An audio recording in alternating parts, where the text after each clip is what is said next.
In 1469, two Catholic monarchs united the Iberian Peninsula under two powerful crowns, Aragon and Castile. Their reign finished the Reconquista, ending centuries of Muslim rule in all of Spain. They sponsored the famous Christopher Columbus to explore and evangelize the New World.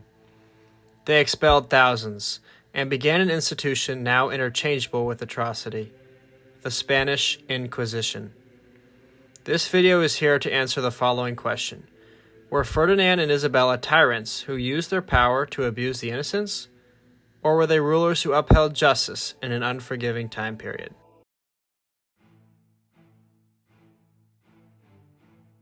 Before the unification under the two monarchs, the Iberian Peninsula was deeply fragmented.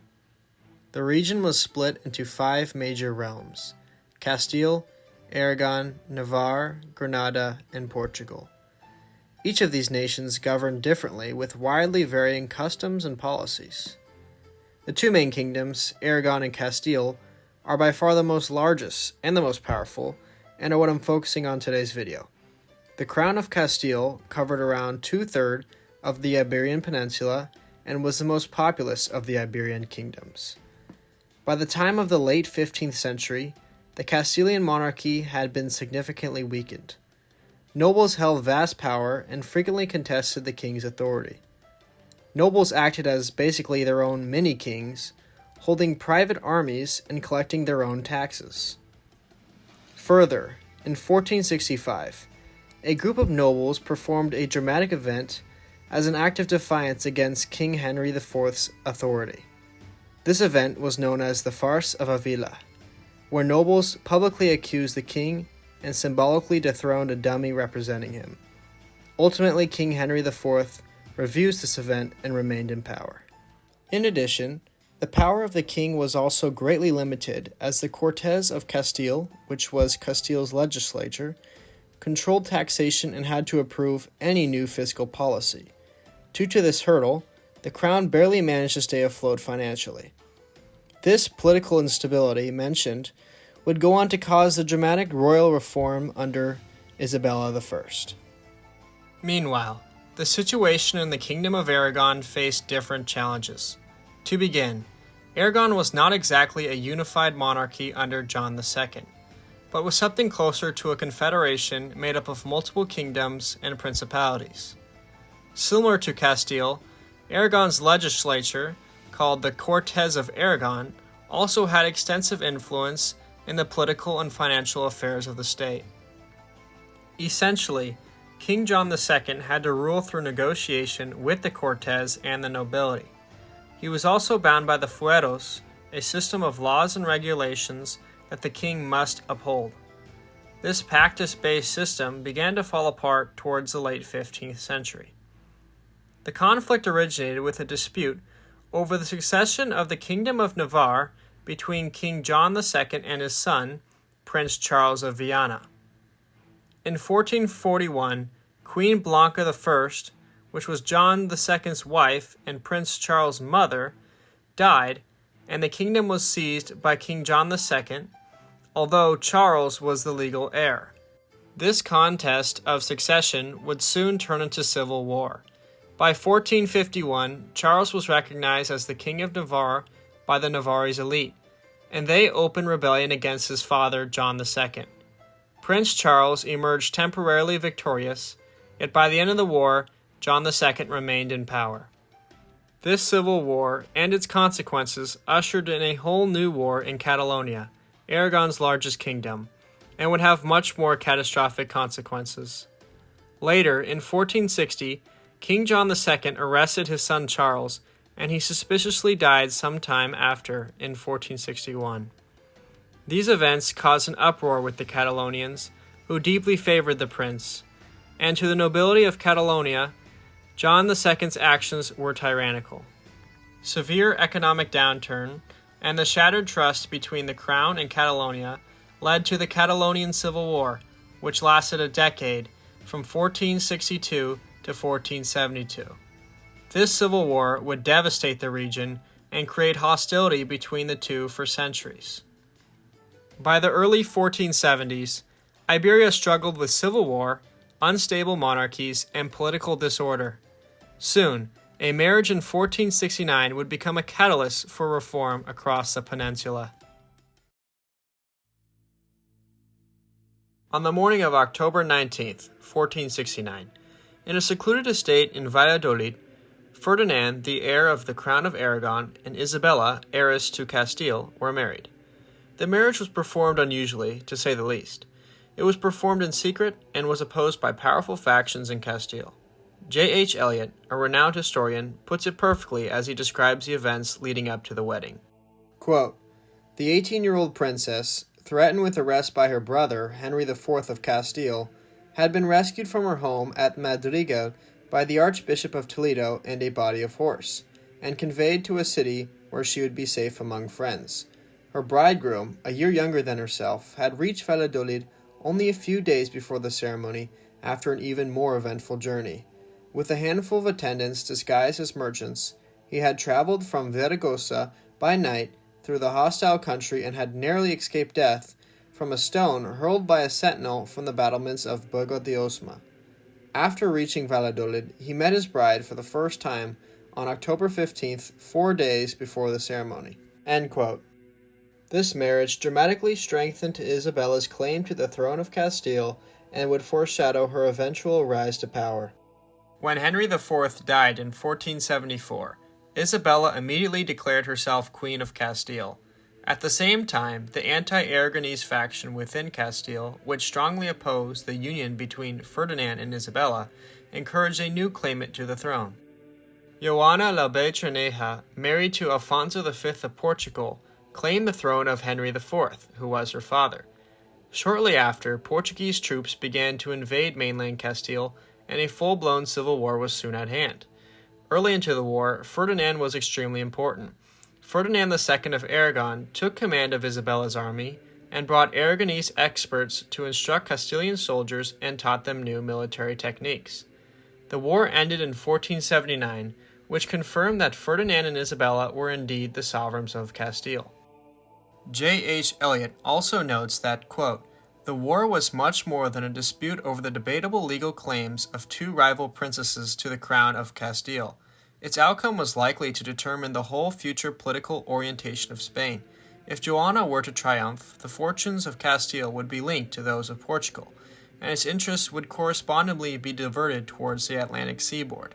In the event of victory for Ferdinand and Isabella, Spain would mean Castile and Aragon, and Castile would find itself inextricably entangled in the Mediterranean concerns of the Aragonese." End quote. Furthermore, John II of Aragon died earlier in 1479, leaving Ferdinand the inheritance of his father's kingdoms. With Isabella's claim to the throne secure, and Ferdinand now King of Aragon, the basis for the Aragonese Castilian Spain had just begun. One of the most notable achievements of the two Catholic monarchs was the successful completion of the Reconquista. The Reconquista was a long series of military campaigns carried out by Iberian Catholic monarchs to retake Christian lands from Muslim rule. These crusades, lasting from 1718 to 1492, were repeatedly authorized by the Church, some supported by the Pope himself. It's important to note that these lands were indeed Christian for hundreds of years before they were seized by the Muslim Moors, and the Reconquista sought to reclaim these lands. Ultimately, the Reconquista reunited Iberia under a common faith which was absolutely crucial for political and social stability within the crowns. Ferdinand and Isabella first carried out this campaign in 1482, bringing a revitalized force and a new military strategy to its final phase. Their army was primarily made up of volunteers and mercenaries from Castilian lands, and partially made up of Christian volunteers from various nations. Initially, Castilian forces captured the Moorish city of Alhama, and from there set out on various campaigns, taking cities until there was only Granada left. By the spring of 1490, the large Christian force had laid siege to the final stronghold of Granada. By 1491, negotiations soon sprung out and ended in the total surrender by Muhammad XII of Granada.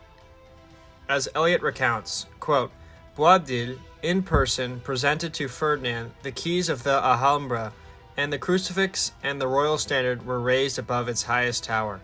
End quote. This remarkable victory was far from just military.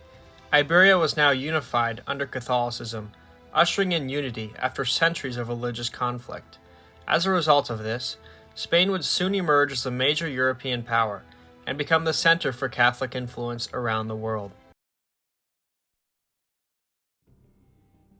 About 3 months after the great victory in Granada, an ambitious Genoese navigator presented an outlandish dream to the two monarchs. This navigator was Christopher Columbus, and he planned to sail west from Spain to trade with Asia. Contrary to popular myth, Columbus, like most educated Europeans, already knew the world was round. They derived this from the ancient Greeks, who had proved the world was round centuries ago. However, this was not the first time Columbus had presented before the crown. He first appeared in 1486, while the crown was relatively poor and occupied with the Reconquista, so Columbus was undoubtedly rejected. Why Ferdinand and Isabella changed their mind when Columbus appeared in their court for a second time in 1491 is still unclear. J.H. Eliot describes a few high probable theories. A fruitful journey could bring the Spanish crown riches, and they could gain a sizable advantage over their rival Portugal. Prince Henry the Navigator made considerable progress exploring the African coast under the flag of Portugal. By 1490, Portuguese explorers were close to reaching Asia by sailing around Africa. The unified Spanish crown would be closed off from the richest trade route in the known world. Another possibility was to further their crusade against Islam. Through a voyage west, Columbus could find a route to attack the Ottoman Turks. The last possibility was to build a Christian mission and evangelize the nations of the East. J.H. Eliot comments that the proximity between the fall of Granada and the authorization of the voyage would at least imply that the goal of Christian expansion was the most plausible. After some hard bargaining, Columbus received the hereditary title of Grand Admiral and tenth of all riches gained in the expeditions. What seemed to be a close gamble turned into one of the most noteworthy decisions made in European history. With 3 mediocre Spanish vessels setting sail in 1492, the crown gambled little but had everything to gain. Spain just completed the Reconquista, united the two kingdoms, and is now set to move forward. From then on, Spain would expand rapidly across the New World, securing their spot as an influential global power. To Ferdinand and Isabella, the voyage was more than just prestige and wealth. It was a prime opportunity to expand Christendom and evangelize the vast peoples of the New World. With the lands explored by Columbus, Spain would build a Christian empire, introduce European technology and institutions. Overall, the long-term consequences of the voyage were much more complex. Europe would go on to reshape America, sometimes by conversion and cooperation, and other times by violence and coercion. I bet no one expected this one. In all seriousness, the Spanish Inquisition is painted as an extremely dark moment for the Church and a distasteful mark on Ferdinand and Isabella's reputation. But what was the Spanish Inquisition, and why did it start? In 1478, the Catholic monarchs Ferdinand and Isabella began the Spanish Inquisition with approval from Pope Sixtus IV. Its purpose was to promote religious conformity under the Catholic faith and bring stability to the newly united kingdoms. Other than to spread the Christian faith, the Inquisition solved another pressing issue for the monarchs. The new united nation struggled with unity. Religious harmony was seen as a tool for political cohesion. As a whole, the Inquisition primarily targeted the conversos, who were newly baptized Jews and were suspected of practicing their old faith. It was implemented predominantly in regions where tensions between Christians and conversos had erupted into violence. From Ferdinand and Isabella's viewpoint, the ever-growing number of conversos raised religious and political concerns. The trial was always conducted by an inquisitor.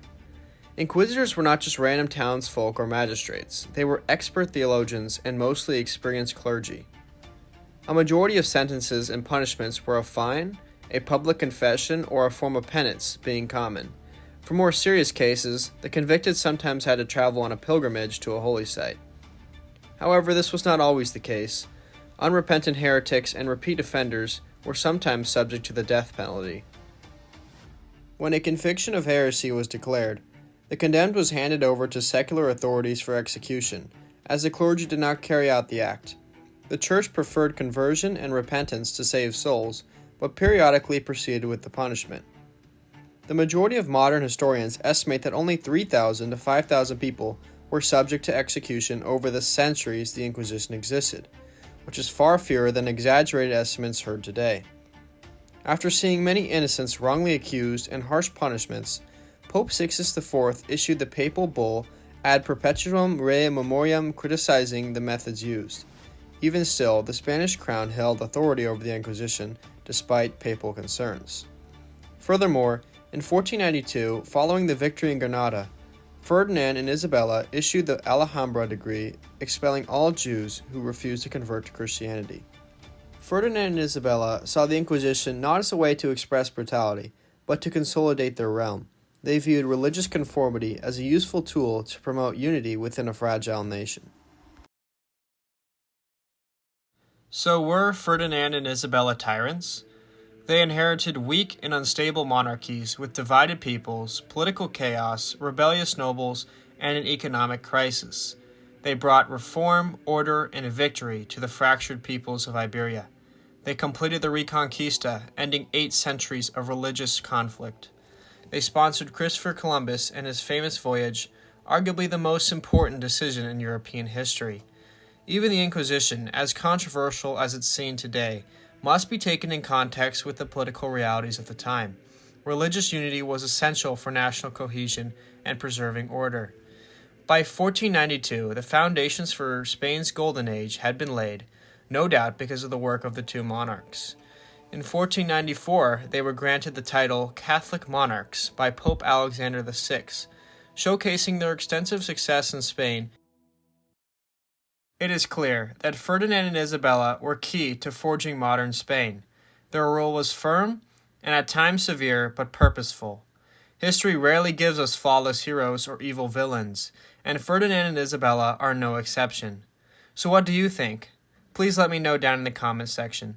If you enjoyed the video, learned something new, or saw this period from a different perspective, consider dropping a like and subscribing to my channel for more.